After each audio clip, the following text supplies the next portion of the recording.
Hello everyone, welcome back to another video. So how you can update your account pictures? Okay, so how you can update your user account pictures, so how you can do that? Okay, so let's open the settings here. Open the settings, go to search bar and open the settings. You can search the settings, okay, whatever. Now you can see the account option here. Click on account and slide down a little bit and you can see your info. Okay, now you can see you have a camera option if you are using a laptop. Okay, I do not use laptop, so I'm using desktop, so I don't have camera. And I can select a file from here. Okay, so let me select the file. That's it.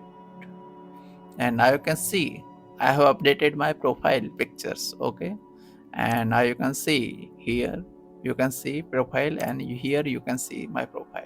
Okay, so that's it for today and I'll see you in the next video. Thank you for being here and please subscribe this channel and press the bell icon. Thank you.